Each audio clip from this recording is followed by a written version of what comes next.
everyone, my name is Becky and I'm coming at you with my April wrap up. And I just want to say that my dog is sitting next to me, so if you hear anything, it's probably him. Usually when I record, it doesn't go well with him in the house. So we're going to see how this goes because it is raining out and I feel bad about putting him outside so I can do this. But, alright, enough blabbing. Here we go. So, I tend not to, I don't really know how to describe it. I make TBRs and sometimes I stick to TBRs and sometimes I don't stick to TBRs. So this was kind of a fly by the seat of my pants type of month with my reading. But I did read a good amount. 2, 3, 4, 5, 6, 7, 8. I read about 8 books and I enjoyed most of them. They were like, well, I do have one in there that was like a 1 star. The rest were like 3 star and up.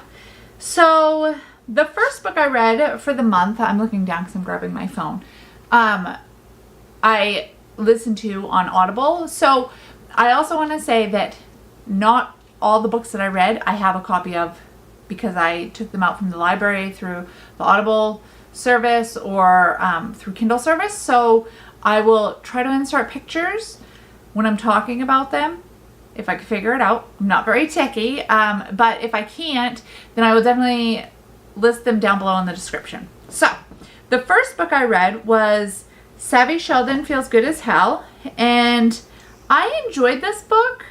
I'm trying to pull it up on Audible, hold on.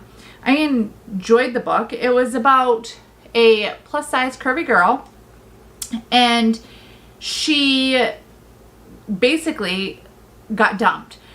Her and her boyfriend were together for years, and he has come to the conclusion that she is really bringing down his image because, I'm starting to play, sorry. According to him, she doesn't have the same body that she had when they got together, and it just doesn't suit with the image that he wants to portray out into the world. But I should say he's not really a worker. He kind of, like mooches off of her, I guess. He's just not a very good boyfriend. So this is the book cover.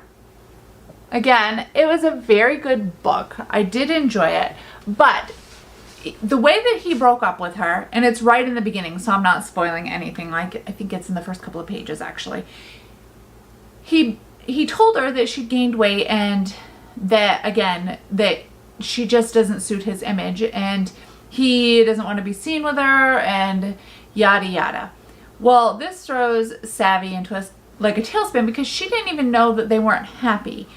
And when she found out, like when he dumped her, it really knocked the wind out of her because she just didn't know. But what he said really bothered her because she was already lacking with confidence to begin with. She was already uncomfortable with her weight and things like that. But he really drove it home. So she got it in her head that she was going to get a revenge body.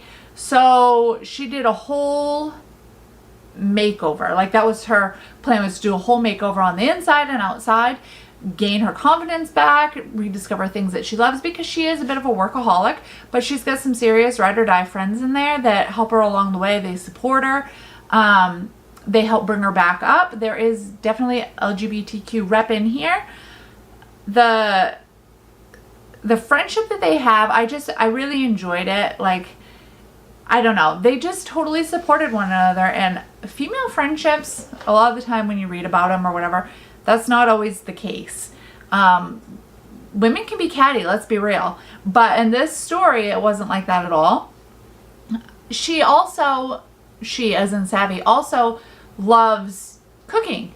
And she shows her love for people through her cooking. So she cooks for her friends and her family, and she has inherited this home and she wants to have it redone to the way that she wants it done, you know, a better kitchen and things like that. And she discovers a contractor or carpenter in her area that helps her do this. They become friends and they may or may not become more. Yes, it is a romance. I didn't find it smutty, which is nice because I did read it at the beginning of the month, so maybe there was a little bit of smut in there, but it wasn't like all smut. It was definitely a story about a woman coming to terms with who she is, rediscovering herself, her likes, accepting herself, that sort of thing. And I really did very much enjoy the book. It was definitely 3-star or more. I can't remember what I rated it because, again, it was at the beginning of the month. But that was one book that I read. Another book that I read, I picked it up because it was on the women's long list, I guess, and Lauren from Lauren and the Books, she was reading it, and it just sounded good. So I got it from my library, so hopefully I can manage to insert a picture somewhere on here. And like I said, if it's not there, it will be down below. But the book was called The Marriage Portrait by Maggie O'Farrell. It's the first time I've ever read anything by her, and I really enjoyed her writing style. This book takes place in the 1500s. You bounce between timelines of when Lucrezia, I hope I'm saying her name right, was young, as in younger than 15, because she's only 15 in the book. But when she was younger, growing up in her home, her father was a duke, her mother was a duchess or something like that. And you learn about her siblings and how she was really close with her nursemaid and the different things that she really enjoys, like art and stuff like that, and the time that she got to see a tiger up close. And like I said, it bounces between timelines. So then you also get the timeline where she is married at 15 to a man that's quite a bit older than her. He's like, I want to say he's in his late 20s, maybe early 30s. I can't remember exactly. But in the beginning, she has said that he is going to kill her. So when you're bouncing between timelines, you kind of see, like in the present timeline, the different things that he's doing and how they interact, and different red flags that she's getting about him that makes her think that he's going to kill her. Now, the whole purpose of Lucrezia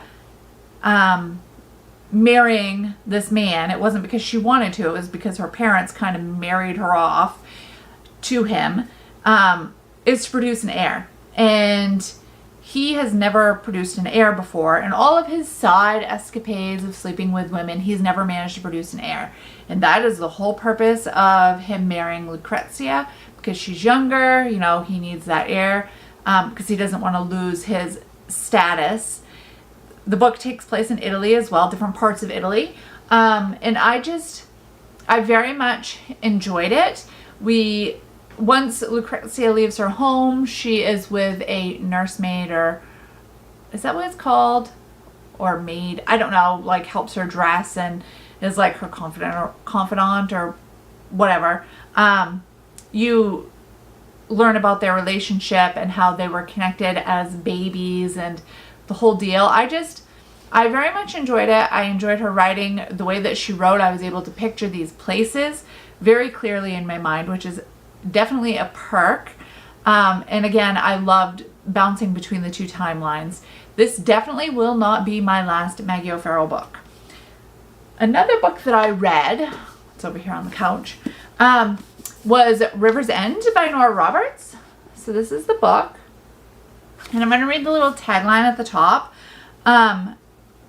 Well, because I think it kind of describes it better than what I could do. But it says, Nora Roberts presents a seductively suspenseful tale of one woman's shattered innocence and terrifying search for truth, and a heart's journey toward healing. Olivia's parents were among Hollywood's golden couples until the night a monster came and took her mother away forever.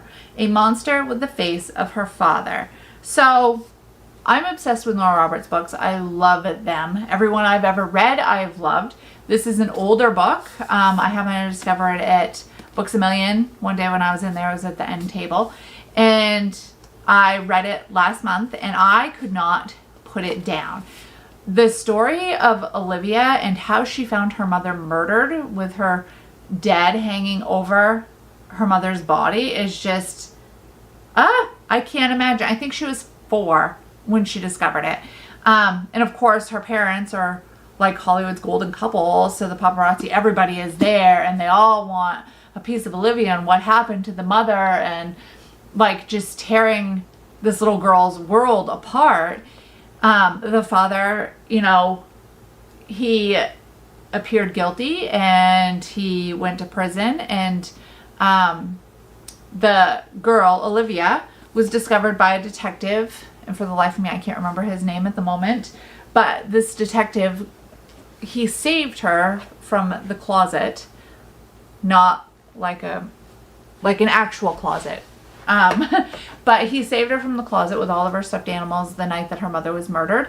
And the detective, I can't remember his name, I want to say Frank, but don't quote me on that. He stayed in contact with her family throughout the years. He could not get Olivia out of his brain. The way that he found her, how scared she was. And of course it probably helps that she was 4, yes, but he also has a boy, and he was 10 at the time of these murders. And I guess as a parent, when you come across something like that, you're really haunted. And he's not just a parent, but he's also a detective. So he keeps in contact with the family. So Olivia, obviously she doesn't go into like foster care or anything like that. Her mother had a sister, and her mother's parents are still alive, so she's well taken care of. She ends up being moved out of the house that her mother was murdered in. I don't want to say who she ends up living with or anything like that, but she finds herself in Washington State, and we follow along with her journey growing up. And Frank, I really think his name is Frank. I think. Anyways, his son's name is Noah. We see how Noah pops in and out of Olivia's life. We discover that Olivia is very much kind of closed off from the world. The way that her grandparents handled the death of their daughter was not the best way. I mean, not throwing any shade or judgment or anything like that with this, because I can't imagine going through something like that, but their way of dealing with it was just completely closing it off. We don't talk about her, we don't show pictures of her, we don't watch her movies, nothing. And the mother's sister, very similar. So Olivia grew up and she didn't have much knowledge of her mom. And as time goes on, she starts to discover little things about her parents, and she eventually wants to know everything about her parents and what happened. And Noah, the son of the detective, grows up and he becomes a writer, and he writes books about true crime, murder, and what murder really does to a family. And he has had it in his head since he was 10 years old. He wanted to write a book about the murder of Olivia's mother and the passion behind her father killing her mother. So throughout the story, like I said, you learn about Olivia and her family and how they dealt with things and didn't deal with things. And you also learn about the detective and his family. And it's very cute the way that Olivia meets with the detective and the detective's wife and Noah, the son, as a kid. And then you see him popping back into her life when she's an adult. And of course, Nora Roberts, there is mystery, there is romance. Usually it's not smutty romance, which I appreciate. The whole story is not about the romance. It's about the story leading up to the point of the romance, if that makes sense. Like, there's a ton of book before you even get to the romance part of it, which I appreciate. And things may not be as they seem. So maybe 4-year-old Olivia's mind didn't see things exactly the way that it happened. It's definitely, if you're a Nora Roberts fan, or even if you're like romance mystery type fan, this book may be for you. I really enjoyed it, and I've been thinking about it ever since I stopped reading it. So that's always a good sign of a good book, right? The next book I read, I'm pulling it up on my Audible. Hopefully my thing doesn't start playing like it did with Savvy.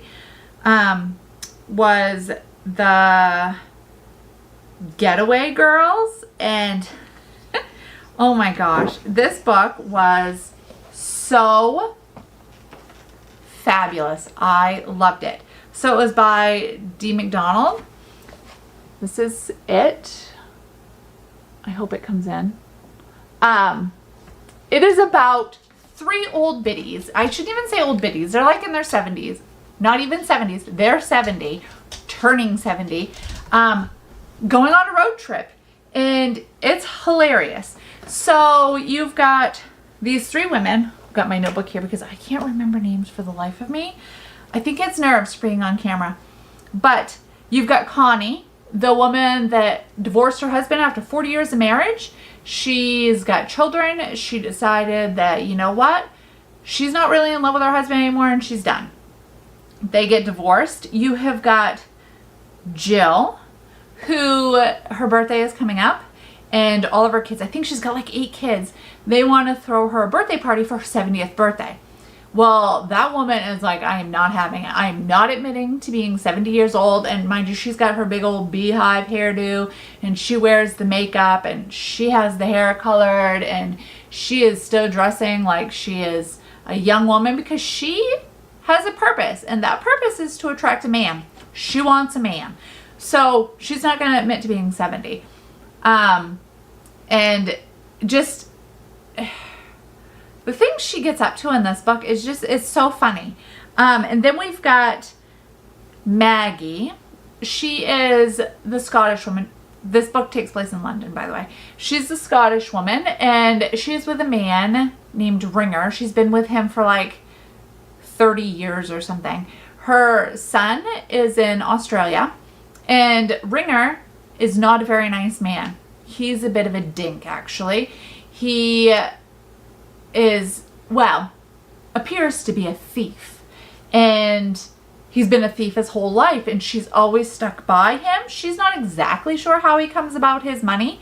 She doesn't ask. But he has done jail time. But she always sticks with him. And she suspects that he's cheating on her with a younger woman, which just really ticks her off because she has been with this man through thick and thin, and she's never given away anything about him that would get him into trouble. She's always bailed him out, all that stuff. Well, Connie owns a flower shop, and she does these flower arranging classes every week, and these women always join. There's other women that join as well, but the book revolves around these 3 women.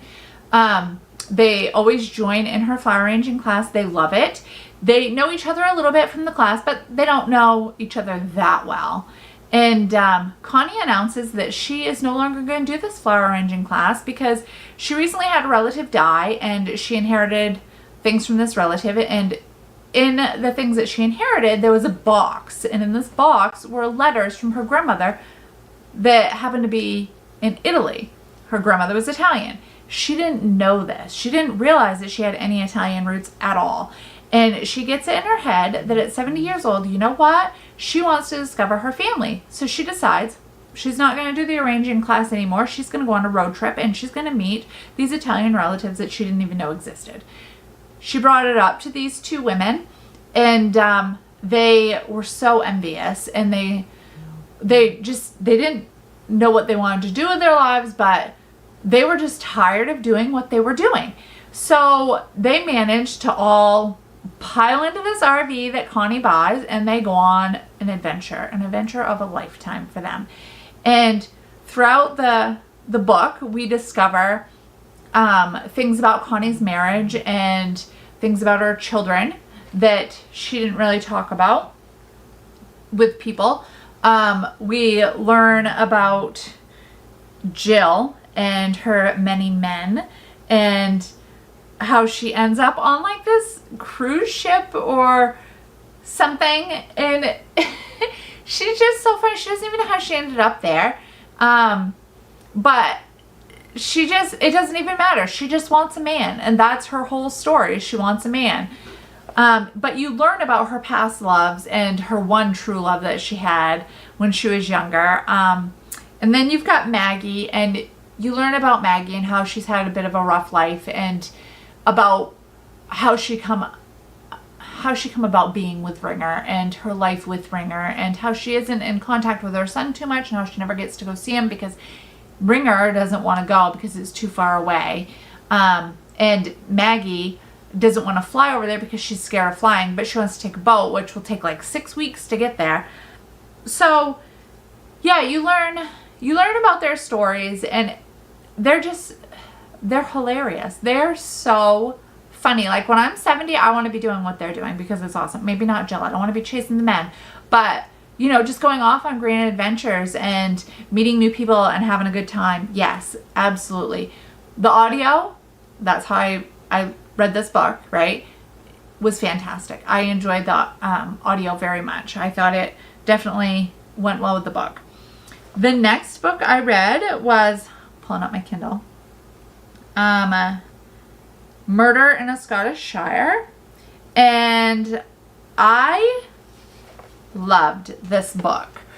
I'm new to the cozy mystery world, I guess, and this book, cozy mystery all the way, but it's a cozy mystery that involves yarn, and that really excites me because, like I said before in my booktube newbie tag video, I love knitting.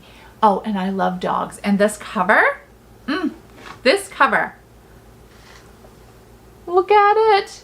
Look at the yarn in the back, but look at Wallace, the dog. He is so cute. And he plays such a good role in this book. I'm back. So I got cut off talking about one of my books that I was reading, and it was, looking down at my notes, Murder in a Scottish Shire by Traci Hall. Let me pull it up again. Yeah, my battery died, so can you tell I'm a noob still? That's all right. I'll figure this out. And I just let my dog out, so hopefully it doesn't start to rain. So this is the book. And I was telling you that I am new to the cozy mystery hype. I've only read like 1 or 2 cozy mysteries before, I think. And I am loving it. I absolutely loved this book. And this little dog on the front, I don't know, can you see it? Wallace, oh my gosh, he is so cute. And all the yarn. Oh, okay, so this book, like I said, Murder in a Scottish Shire by Traci Hall, is written in Scotland, or not written, takes place in Scotland in a small town. And we are introduced to Paisley. She is a 28-year-old single mom. She got pregnant when she was 18. She never told the guy that she was pregnant because he had plans of joining the military and she didn't want to mess up his life. So she never said anything. So she moved back to her hometown and lived with her gran. And, you know, her gran taught her how to knit and all of that. Her gran eventually died. So she was left to raise Brody alone. Brody is a 10-year-old boy. His dog, Wallace, was a gift that she had bought him a while ago. Like right after her grandmother died, she went out and got Wallace for Brody.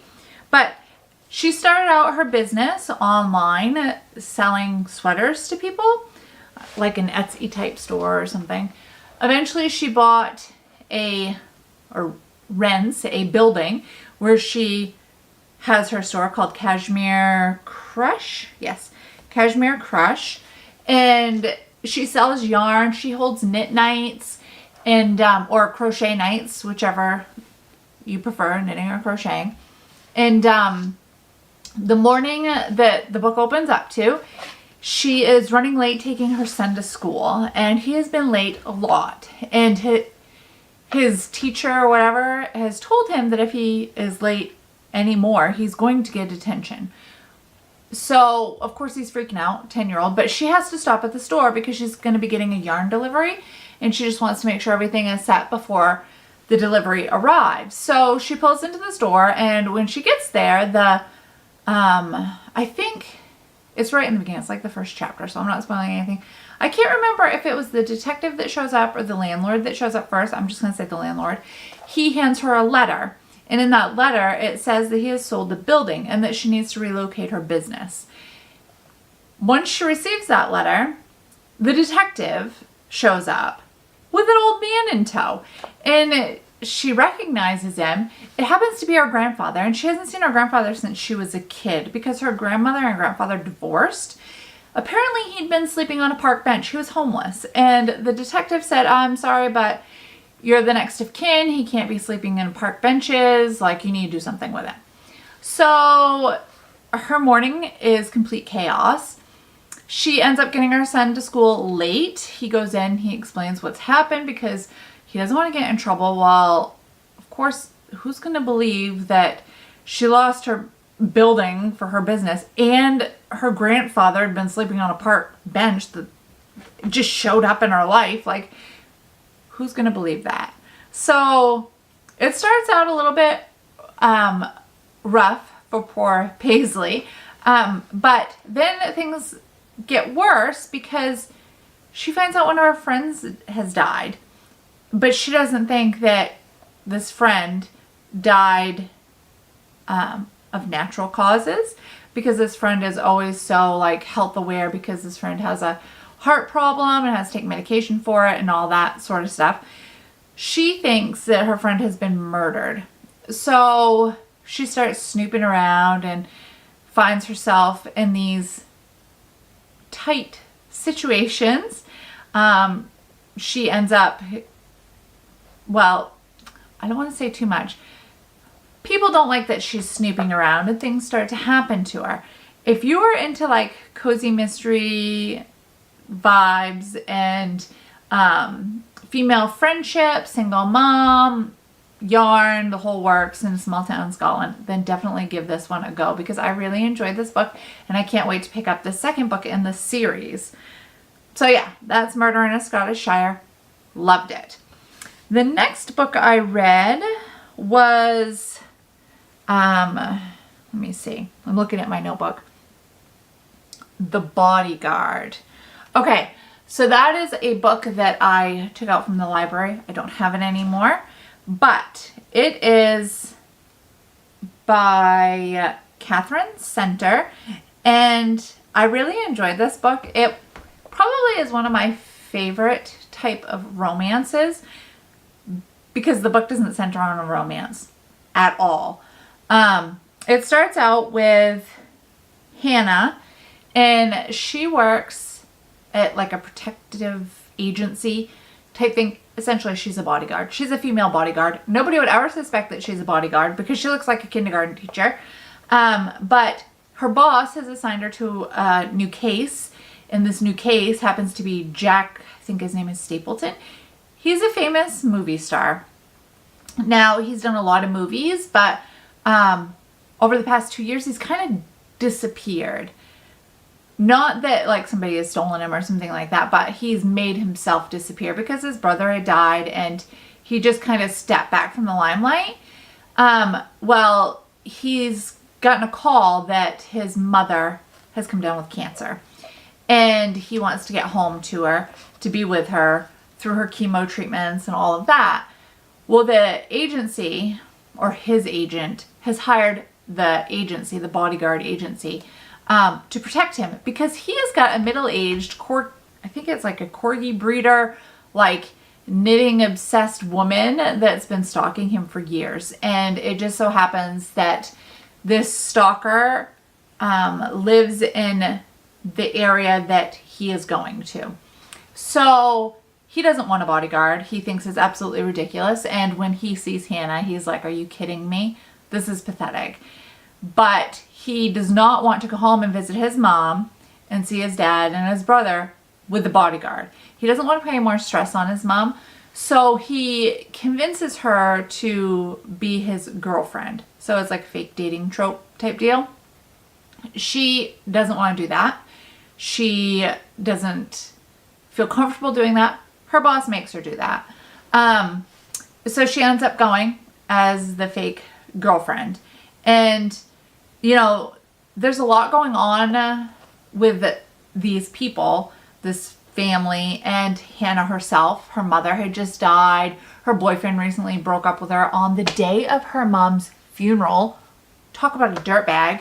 But yeah, there's a lot going on. She's got a lot in her past that she doesn't talk about because it hurts. So, and then you've got Jack, who lost his brother. His mom is sick, but then he doesn't have a good relationship with his other brother. So we discover why he doesn't have a good relationship. We also learn how his brother died, and why it is that Jack has so many nightmares about bridges. So yeah, it's a really good story. I really enjoyed it. I guess it's like a closed door romance, you know, where there's no sex scenes or anything like that, which I really appreciate. But the whole story doesn't revolve around romance. That's like toward the middle to the end of the book.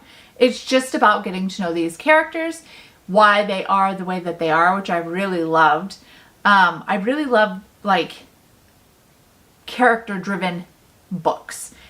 And I would say I would say that The Bodyguard is definitely a character driven book. I very much enjoyed it.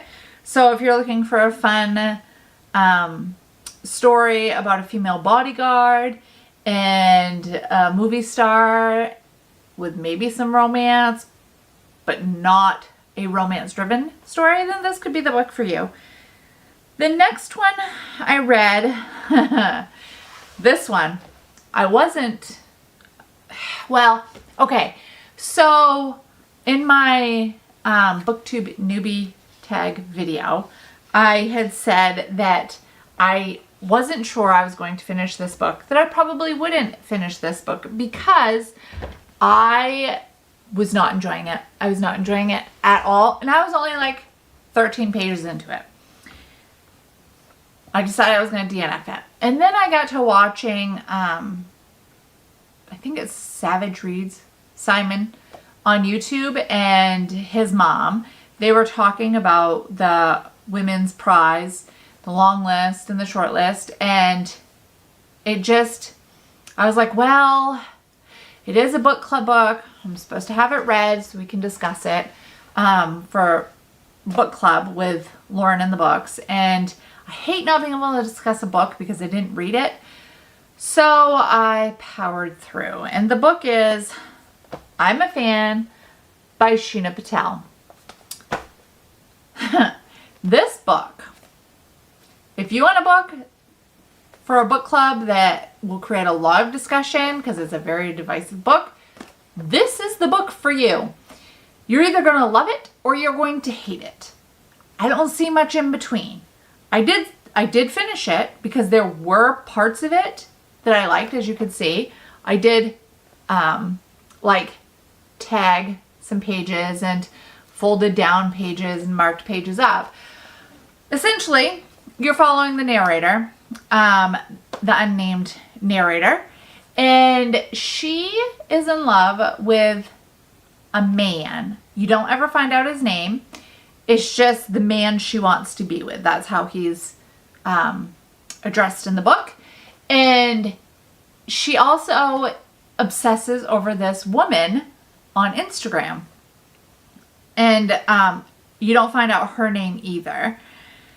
So the narrator has a boyfriend, and she doesn't really love her boyfriend. It's a good relationship. Like, he's very good to her. But she's not into him, and she's mean to him and abusive to him. But she meets this man, the man that we don't know his name, the one that she wants, and she starts a little fling with him. But this man also happens to be married and also happens to be having a fling with multiple women, including the woman that she is obsessing over on Instagram. The whole story is just, I don't even know how to describe it. Like, the narrator, you just want to like shake, or I don't even know. You want these people to go to therapy. These people all need to be in therapy. They've got some serious issues going on. But this girl, I would say she's in her 30s, probably early 30s. She stalks this woman online and saves pictures of her and tries to pose herself like this woman. She even goes so far as, like, I don't want to say renting a dog, but dog walking a dog so that she can walk in the neighborhood of this woman, and the woman that she's dog walking for happens to be this Instagram woman's friend. Like, she goes to all sorts of lengths to find out things about this woman. And this woman, she's this Instagram, like, I don't know, celebrity, I guess. And she talks about how she loves that, you know, people find peace and happiness on her page. And she's all about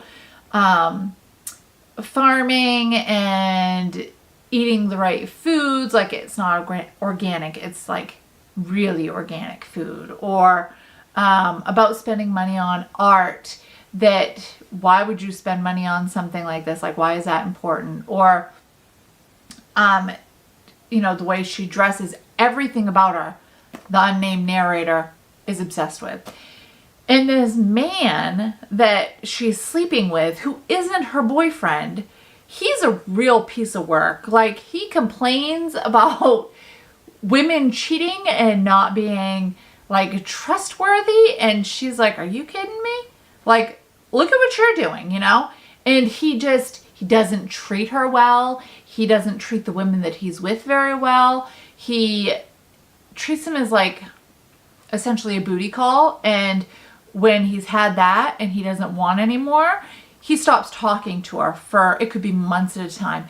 And then he'll message her out of the blue. And all the while, she's obsessing about him and who he's with and what he's doing and if his wife knows. And just the whole thing is, I don't even know how to describe it. But this was definitely a 1-star or 1.5-star book for me. I will say that our discussion at book club was fantastic. We were all kind of split on what we thought of this book. But I'm going to read the back, like a chunk of the back to you, just so you can kind of see, I guess, what it's about. It says, the unnamed narrator of I'm a Fan is a seemingly unequal relationship with the man I want to be with. She is addicted to cyber stalking the man's other lover, an online influencer she refers to as the woman I'm obsessed with. Written with a clear and unforgiving eye, this exhilarating debut explores obsessive love, race, privilege, and power dynamics. And Sheena Patel is one of the most exciting and original voices writing fiction today. Okay, so aside from all of the obsessions with this man and having sex with him and this woman, she does have good points in this book, which is what kept me reading. When she goes on rants about the algorithm and, you know, how it's not built for us, but it's a platform not designed for us to attract a cultural system which excludes us. And do we commit further harm by performing our otherness, by othering ourselves for likes, for shares, and approval, to gain a following, or to build a fan base? Like, she has good points in this book. That was just a little bit of something I folded over. But then she just is ignorant in other parts of the book. And, you know, the sad thing is I think a lot of people can relate to some of this, you know, the obsessed, that's my bread maker in the background if you hear it, like obsessing about certain influencers or stars or whatever, wanting to be like them and tracking their movements and all this and that. I'm sure people can relate to that. I'm sure that people can relate to being with somebody that's not kind to them, and maybe cheating on them or harming them. It just, oh, this book, it was just so frustrating. And I don't mean to like downplay these problems. It's just like when you can see the solution, but you can't tell the person how to fix it. It's kind of like reading this book for me. So I was not a fan. I think that's safe to say. But there are good points in this book that do not revolve around sex and cheating. And those are the parts of the book that I really did enjoy. So again, if you have a book club and you want a book that's really going to create a discussion, this book may be it. I know a lot of people that I watch on YouTube have really liked this book. I've run across one person that didn't, which kind of made me feel better, like I wasn't the only weirdo. But then we did book club, and again, not everybody loved this book. I think out of all of us, it got like a 2.5 rating or something like that out of 5 stars. I can't remember exactly. But again, a great discussion. So those are the books that I read this, well, not this month. Those are the books that I read in April. And I would say overall it was a good reading month. I know, like, doing this video now, talking about these books, I need to maybe take notes while I'm reading so I can remember different details and stuff, and I'm gonna figure out how much to share and not to share, because I don't want to give away spoilers, because I don't like spoilers. You know, when I'm watching things, I tend to skip over it because I don't want to know. So yeah, I need to do that for myself, make little notes. And like I said, I will try to insert pictures on the books that I was talking about that I didn't have a copy of, if I can figure that out. Again, not the most techie person, but I will give it a try. And like I said, if it's not there, it will be down in the description. What did you guys read last month? Anything great? Please let me know, because I'm always looking for new books. And yeah, I guess, again, I hope I didn't offend anybody, because I really didn't mean to offend anybody. If I did, I am sorry. Just this book, I don't even know. See, I'm still ranting about it. Like, I guess it's a good book if it provokes like emotions out of you, right? And that definitely did. But yeah, let me know what you're reading and what you're going to be reading maybe for the month of May. If you have anything to say about any of these books, please put it down below. Please be kind. This is my second video. It's nerve-wracking trying to figure this out, but all right, well, thank you for your time. And hey, it's May, so a whole new reading month. And I'm hoping to get what I'm reading up soon, like a TBR up soon for May. We'll see. But for now, I hope you guys have a good one, and I'll talk to you later. Bye.